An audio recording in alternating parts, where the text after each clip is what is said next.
Hello दोस्त, कैसे आप सब? उम्मीद करते होंगे सही होंगे आप लोग। मैं हूं संजीव कुमार, फिर से एक बार मेरे यूट्यूब चैनल पे आप सबका स्वागत है। और स्टार्ट करते हैं, देर नहीं करते हैं। जैसा कि मैंने पिछली वीडियो में बताया था आप लोग को कि ऋग्वेद काल और उत्तर वैदिक काल के बारे में हम लोग पढ़ चुके थे। और आज हम लोग स्टार्ट करेंगे महाजनपद का। तो महाजनपद में देखेंगे कि कौन कौन सा महाजनपद में उस समय था और उसकी राजधानियाँ कहाँ कहाँ थी और वर्तमान में वो कहाँ है, इसके बारे में हम लोग डिस्कस करेंगे। ठीक है, आई होप आपको ये वीडियो अच्छा लगेगा, आप लोग ध्यान बना के सुनेंगे। देखो, हम लोग पढ़ रहे थे कि आयु का आगमन हम लोग देख चुके थे। अब भारत में जो महाजनपद थी मतलब, तो वो हम देखेंगे।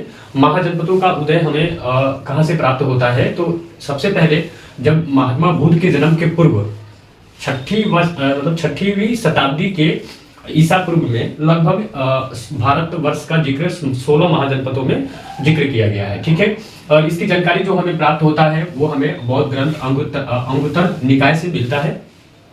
तो ये ध्यान रखना है कि ये जो हमें जानकारियां मिलती है वो बौद्ध धर्म के 6वीं शताब्दी के ईसा पूर्व के में हमें क्या होता है कि 16 महाजनपदों का बटा हुआ भाग मिलता है। और इसकी जानकारी जो हमें प्राप्त होता है वो हमें बौद्ध ग्रंथ का अंगुत्तर निकाय एक ग्रंथ है, उसी से हमें 16 महाजनपदों का प्रमाण मिलता है। और ये जो प्रमाण मिलता है वो कब मिलता है? तो 6वीं शताब्दी ईसा पूर्व में, मतलब महात्मा बुद्ध के जन्म के पहले। ठीक है, भारतवर्ष का जिक्र जो हुआ वो 16 महाजनपदों में, और इसकी जानकारी जो हमें प्राप्त होती है वो बौद्ध ग्रंथ के अंगुत्तर निकाय से हमें प्राप्त होता है। आई होप ये आपको क्लियर हो गया होगा। तो अब 16 महाजनपद कुछ इस तरह से बटे हुए थे, अंग देख सकते हैं। और मगध का नाम सुने होंगे, काशी, उसके बाद वत्स, उसके बाद वजीर, उसके बाद कौशल है, उसके बाद अवंती है, उसके बाद मल्ल है, उसके बाद पंचाल है, फिर उसके बाद छेदी है, फिर कुरु है, फिर मत्स्य है, फिर कंबोज है, और सुरसेन है, और अस्मक है, और गंधार से है। तो इतने हमारे 16 हैं। तो आप देख सकते हैं सीक्वेंस वाइज में। अंग का जो राजधानी है वो रहता है आपका चंपा, और वर्तमान में ये है भागलपुर मुंगेर, जो कि बिहार में स्थित है। आई होप ये आपको क्लियर हो गया होगा। ठीक है, इतना आपको ध्यान में रखना है कि अंग का राजधानी कहाँ हो गया? चंपा, और ये वर्तमान में भागलपुर मुंगेर जिला है, वर्तमान में ये बिहार में है स्थित। ठीक है, इसी तरह मगध को देखेंगे तो मगध जो है इसकी राजधानी जो रहती है वो ग्रीवर्ज रहता है। कहाँ? ग्रीवर्ज, और इसको राजगीर के नाम से भी जानते हैं। तो इसका दो नाम हो गया, ग्रीवर्ज और राजगीर। तो मगध का राजधानी उस समय जो था वो ग्रीवर्ज था और राजगीर में था। वर्तमान में जो है वो पटना और गया जिला में स्थित है, ये भी वर्तमान में बिहार में ही स्थित है। ठीक है, उसके बाद जो है तीसरा काशी का नाम सुने होंगे आप लोग। तो काशी जो है वो वाराणसी के मतलब बनारस का नाम सुने होंगे, तो वो क्षेत्र था। तो वाराणसी, काशी मतलब वाराणसी, और ये वर्तमान में जो है वाराणसी के आसपास में स्थित है, उत्तर प्रदेश में। ठीक है, उसके बाद जो है चौथा आपका वत्स्य है। तो वत्स्य जो था वो भी आपका कौशंबी के नाम से इसकी राजधानी थी। वत्स्य को राजधानी जो मिला वो आपका कौशंबी था। वर्तमान में जो है वो इलाहाबाद का मतलब क्षेत्र के आसपास में, जो कि वर्तमान में ये भी उत्तर प्रदेश में स्थित है। ठीक है, उसके बाद जो आता है वजीर जो है वो आपका वैशाली इसकी राजधानी रहता है, जिसको हम इसके नाम से भी जानते हैं, मिथिला के नाम से जानते हैं। तो वजीर का जो राजधानी है वैशाली, और वैशाली का उपनाम था मिथिला, और ये वर्तमान में जो है मुजफ्फरपुर और दरभंगा, वर्तमान में जो ये भी बिहार में स्थित है। आई होप ये क्लियर हो गया होगा। उसके बाद जो है वो आपका कौशल है। कौशल जो इसकी राजधानी श्रावती मिलती है, और ये वर्तमान में जो है वो फैजाबाद में है, और गोंडा क्षेत्र है, और बहराइच एक जगह है जो कि वर्तमान में उत्तर प्रदेश में स्थित है। तो कुछ इस तरह से इसका फैलाव था। तो अभी वर्तमान में आप देख सकते हैं कि कहाँ है, फैजाबाद और गोंडा बहराइच, ये वर्तमान में उत्तर प्रदेश में स्थित है कौशल का। तो कौशल शरावती जो वर्तमान में फैजाबाद, और ये गोंडा बहराइच जो कि उत्तर प्रदेश में स्थित है, ऐसे ध्यान में रखना है। उसके बाद जो है आपका अवंती। तो अवंती का जो राजधानी रहता है वो आपका उज्जैन है, और इसको एक और नाम है जिसका नाम है महिष्मती। तो आप लोग देखे होंगे बाहुबली जिसमें महिष्मती का जिक्र होता है, तो यही उज्जैन का जिक्र किया गया है, और इसका नाम जो रहता है महिष्मती भी कहीं कहीं जिक्र किया जाता है। तो ये ध्यान रखना है, उज्जैन और महिष्मती एक ही है, और अवंती का राजधानी ये दोनों रहता है, उज्जैन और महिष्मती, जो कि मालवा प्रदेश है, और ये वर्तमान में आपका मध्य प्रदेश में स्थित है। आई होप ये आपको क्लियर हो गया होगा। ठीक है, उसके बाद एक आता है मल। मल जो है वो कुशावती इसकी राजधानी रहता है। तो कुशावती वर्तमान क्षेत्र में, जैसा कि आप लोग सुने होंगे, देवरिया, देवरिया में एक बस्ती है और गोरखपुर, चौरी चौरा से कांड यहीं पे हुआ है। तो ये जो ध्यान में रखना है, मल जो है वो कुशावती इसकी राजधानी रहती है और देवरिया वर्तमान में स्थित है, बस्ती और गोरखपुर में, ये भी उत्तर प्रदेश में स्थित है। ठीक है। उसके बाद नेक्स्ट है जो आपका पंचाल एक आता है। पंचाल जो है इसकी राजधानी रहती है अहिच, जो कि वर्तमान में बरेली, बदायूं, ये भी आपका उत्तर प्रदेश में स्थित है वर्तमान में। ठीक है। नेक्स्ट है छेदी। छेदी एक जो महाजनपदों में से ये है। इसके बारे में उतना कुछ नहीं पूछा जाता है, बट आपको ध्यान में रखना है। तो छेदी की जो राजधानी रहती है वो सत्यमती रहती है, जो कि वर्तमान में अभी आपका बुंदेलखंड में आपका वर्तमान में स्थित है। ये भी जो है वो उत्तर प्रदेश की राज्य में स्थित है। उसके बाद जो है एक आता है कुरु। कुरु, वही कुरु मतलब जिसके नाम से आप जानते हो कुरुक्षेत्र, तो वही कुरु है। इसका जो जनपदों में नाम जो जिक्र किया गया है वो कुरु के नाम से जिक्र किया गया है। तो कुरु का राजधानी जो था वो इंद्रप्रस्थ था और इसका जो वर्तमान में स्थित है वो दिल्ली, मेरठ और हरियाणा में कुछ हिस्से आते हैं। ये तीनों हिस्सों में लगभग आज के वर्तमान में ये स्थित है। तो कुरु मतलब, तो ये ध्यान रखना, कुरुक्षेत्र या कुरु इंद्रप्रस्थ इसका राजधानी रहता है, जो कि वर्तमान में आपका दिल्ली और मेरठ हरियाणा राज्य में तीनों में मिलाकर वर्तमान में स्थित है। ठीक है। उसके बाद जो है नेक्स्ट एक मत्स्य आता है। मत्स्य भी एक जनपद में काउंट आता है। तो मत्स्य की राजधानी जो मिलता है आपका विराटनगर मिलता है और विराटनगर जो है वर्तमान में आपका जयपुर में स्थित है, अलवर में है और भरतपुर में है। ये वर्तमान में आपका राजस्थान में स्थित है। उसके बाद एक आता है कंबोज। कंबोज का राजधानी जो मिलता है वो हाटक में मिलता है और ये वर्तमान में आपका रजौरी में है, हजारा क्षेत्र के आसपास में ये स्थित है। ठीक है। उसके बाद एक सूरसेन आता है। तो सूरसेन जो है वो आपका, इसका राजधानी मिलता है मथुरा और मथुरा आप लोग जानते होंगे। तो सूरसेन जो जनपद रहता है उसका राजधानी आपका मथुरा मिलता है और मथुरा जो है वर्तमान में उत्तर प्रदेश राज्य में स्थित है। ठीक है।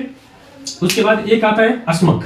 तो अस्मक की राजधानी जो मिली है पोटली मिली है, या इसको एक और नाम से जानते हैं जिसका नाम है पोटल। तो अस्मक मतलब पोटली या पोटल, ये वर्तमान में गोदावरी नदी के क्षेत्र में स्थित में अभी भी है। आई होप इतना आपको क्लियर हो गया होगा।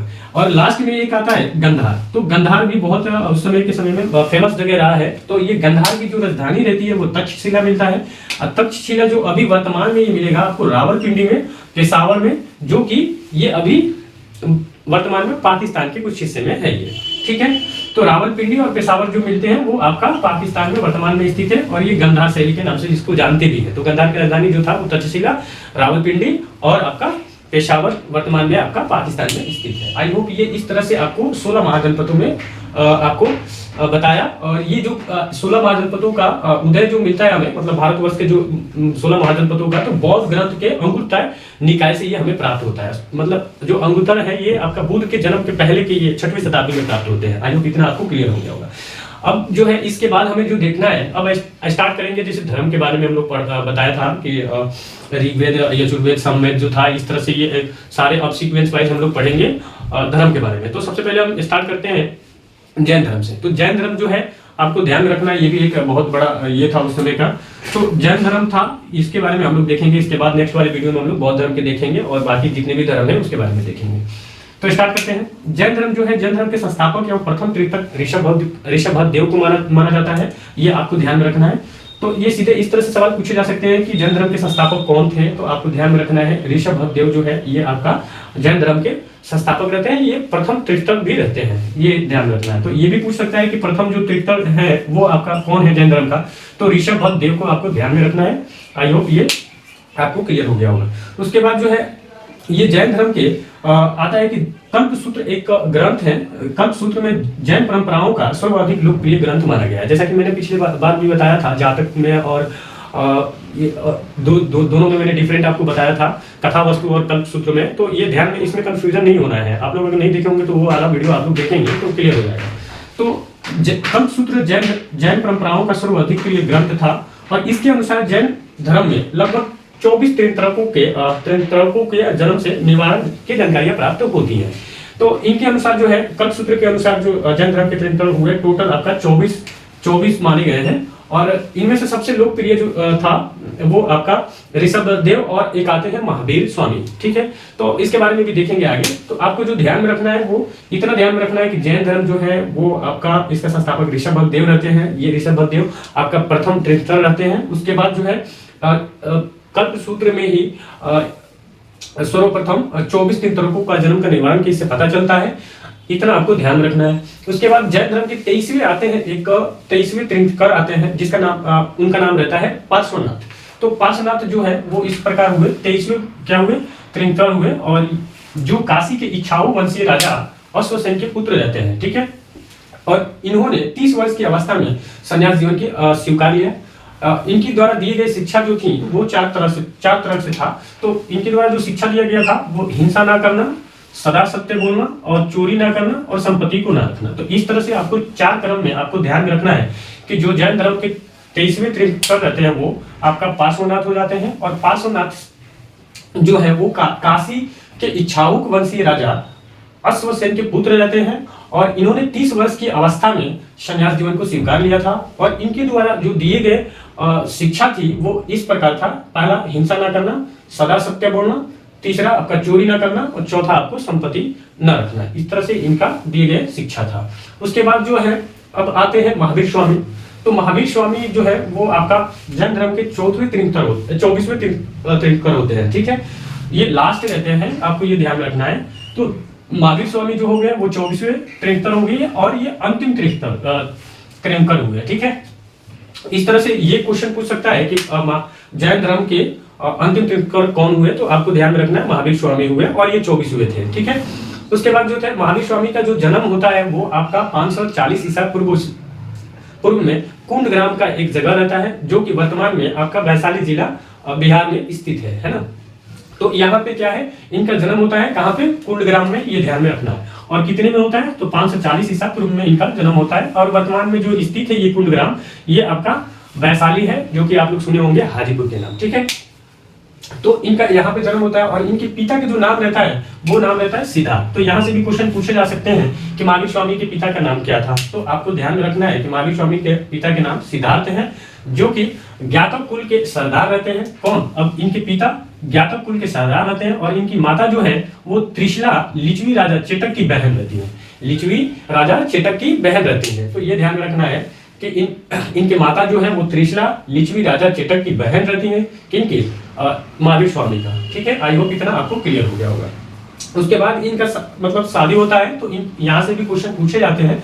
तो महावीर की पत्नी का नाम जो रहता है वो आपका यशोदा रहता है, ये ध्यान में रखना है। ठीक है, महावीर की पत्नी का नाम यशोदा हो जाता है, और पुत्र के नाम जो है, सॉरी पुत्री के नाम जो है वो आपका अनुजा प्रियदर्शनी, ये उनका पुत्री के नाम रहता है। ठीक है, आई होप ये आपको क्लियर हो गया होगा। तो 3 चीजें यहाँ ध्यान में रखने लायक है। महावीर स्वामी का जन्म जो होता है आपका 540 ईसा पूर्व में होता है, और ये जो होता है वो कुंडग्राम वैशाली में होता है। ठीक है, इनके पिता का नाम सिद्धार्थ रहता है, और माता जो है त्रिशला लिच्छवी राजा चेतक की बहन रहती है, और इनके पत्नी के नाम यशोदा है, और इनके पुत्री के नाम अनुजा प्रियदर्शनी है। इतना आपको ध्यान में रखना है। उसके बाद नेक्स्ट है कि महावीर स्वामी जो है इनका बचपन का नाम जो रहता है वर्धमान रहता है। ये आपको ध्यान में रखना है कि बचपन का नाम जो है वो आपका महावीर स्वामी का वर्धमान है। और इन्होंने 30 वर्ष के उम्र में माता पिता की मृत्यु के बाद ये क्या किया, अपने बड़े भाई से अनुमति लेकर संन्यास जीवन स्वीकार लिया था। ठीक है, और इन्होंने 12 वर्ष की कठिन तपस्या के बाद महावीर की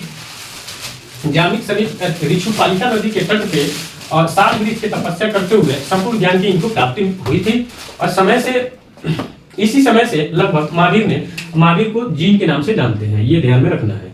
जब इनकी ऋषुपालिका नदी के तट पे साल वृक्ष की तपस्या करते हुए प्राप्त हो गए, तो जब इनको संपूर्ण ज्ञान की प्राप्ति हुई तो उस समय से महावीर को जीन के नाम से जानते हैं। जीन का अर्थ है आपका विजेता, ये आपको ध्यान में रखना है। ठीक है, उसके बाद अरहत भी इनको बोला गया। तो अरहत शब्द का मतलब हुआ पूज्य, और निर्गम भी शब्द प्रयोग किया गया। तो निर्गम शब्द का है बंधहीन।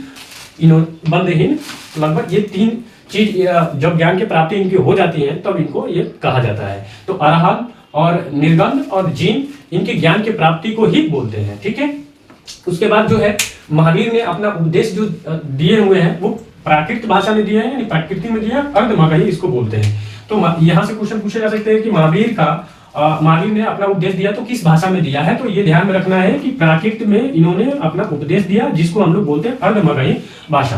तो अर्धमगधी में क्या हुआ, इनका प्राकृत हो गया भाषा, ठीक है।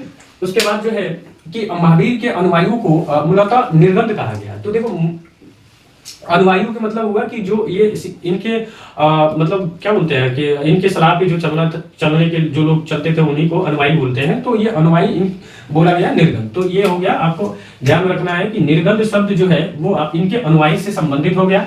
और उसके बाद है कि महावीर के प्रथम अनुयायी जो है, यहाँ से क्वेश्चन पूछे जाते हैं, महावीर के जो प्रथम अनुयायी थे उनके दामाद थे, और दामाद का नाम जो था वो जैमिन था, ये ध्यान में रखना है। तो इनके दामाद का नाम जो हो गया वो जैमिन हो गया। और प्रथम जैन भिक्षुक जो रहे वो नरेश दंतीवाहन की पुत्री चंपा के इनकी प्रथम भिक्षुड़ी रही, मतलब इनके द्वारा जो पहली भिक्षा दी थी वो नरेश की दंतीवाहन की पुत्री रहती है, जो जिनका नाम रहता है चंपा। इन्होंने प्रथम पहली बार ही इनको भिक्षा प्रदान की थी।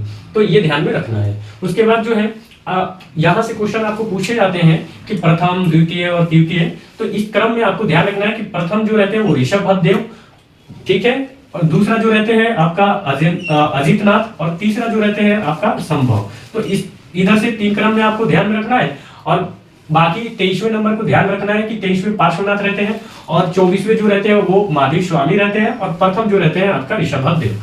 और इनके अलावा भी क्वेश्चन जो पूछे जाते हैं, एक आता है समपार्श्व। तो समपार्श्व जो है ये 7वें रहते हैं, और शांति एक है ये आपका यहाँ से ये चीन के बारे में कुछ है ऐसा। तो चीन को आपको ध्यान में नहीं रखना है, बहुत रियर केस में आपको चीन पूछे जाते हैं, बट आपको ध्यान में हो जाए तो अच्छा बात है। और इस क्रम में ये आपका महावीर के